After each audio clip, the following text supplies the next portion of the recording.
Hello mga Lodi! Welcome to our vlog for today. Eto na naman kami, magkakasama na naman kami. Kasi si Ate Dayday, meron siyang panlibre sa amin. So pumunta nga kami dito sa aming paboritong hideout. Dito mga Lodi, kay Be Happy. Habang hinihintay namin yung aming mga order, ay picture muna at video muna kami. Yan, yung aking mga junakis. Sana all. So yun mga Lodi, tuwan-tuwa na naman tayo kasi makakalibre. Habang hinihintay natin tumunog yung pato ng Be Happy, ay ating picture muna. So pag may mga pagkakataon kayo mga Lodi, labas-labas din pag may time para makapag-banding. So hindi na namin kasama si Pat. Maya nga mga Lodi, tumunog na. Siyempre baba na agad tayo para makuha na natin yung ating order kay Be Happy. Yun, pakaway-kaway pa tayo mga Lodi. So yun ang ating hagdan. Diretso na tayo sa counter mga Lodi para makuha na natin agad yung ating order, para masimulan na natin ang ating kainan. So yun, dinner na pala namin to mga Lodi. Dito na namin naisipang mag-dinner sa fast food na to. Dito nga kay Be Happy kasi ito nga ang paborito namin. Baka naman Be Happy. Yun, ating kasama si Justin para kunin yung ating order. Kaya lang medyo natagalan mga Lodi kasi nagkamali pala ng sabi yung ating mga umorder.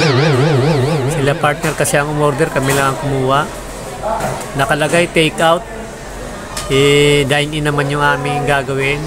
Kaya inayos muli ng mga crew ng ating kaharap dito para mailagay at makahingi tayo ng mga pinggan mga Lodi. Yun, medyo matagal mga Lodi ang ating pagkuha. Hindi totoo yan. Dahil inilabas ulit nila mga Lodi doon sa pagkakabalot kasi akala nga nila take out kami. So inaantay namin mga Lodi para mabigyan kami ng mga pinggan na magagamit namin at syempre yung mga utensil.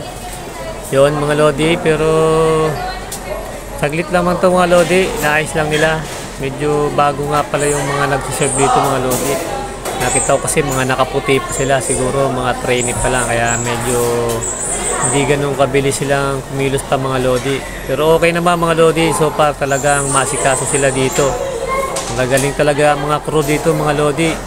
Mababait pa at saka ano mga Lodi, very accommodation yung mga crew dito sa store ni Be Happy. Kaya talagang mag-i-enjoy kayo dito mga Lodi at hindi kayo maiinip pagka umu-order kayo kasi talagang aasikasuhin agad kayo. So yun nga mga Lodi, tapos na kaming maasikaso. So punta na kami doon sa aming pwesto. Nasa second floor nga pala kami mga Lodi kasi masarap tumambay doon. May view kayong makikita kasi yung glass door doon, kitang-kita yung labas mga Lodi. So yun, nagmamadali na kaming pumunta kasi late na nga yung dinner namin mga Lodi. Medyo nagre-reklamo na yung ating tiyan.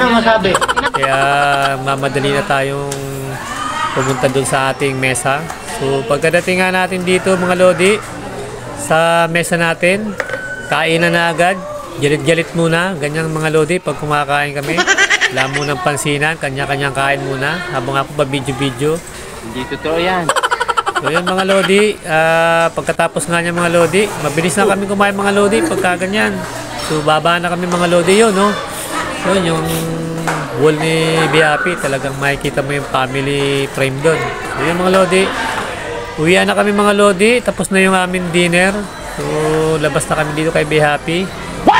Yan, pila-pila muna kami mga Lodi kasi hindi kami pwede magsabay-sabay. Medyo marami kami at isang glass door lang yung bukas. Bago ko nga pala tapusin itong aking vlog ngayon mga Lodi, shoutout muna natin yung nagpapashoutout natin, yung vlogger ng Pasay, si John Jefferson Umagap. Shoutout sa iyo mga Lodi.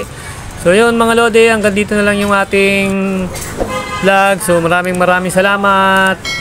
Babush!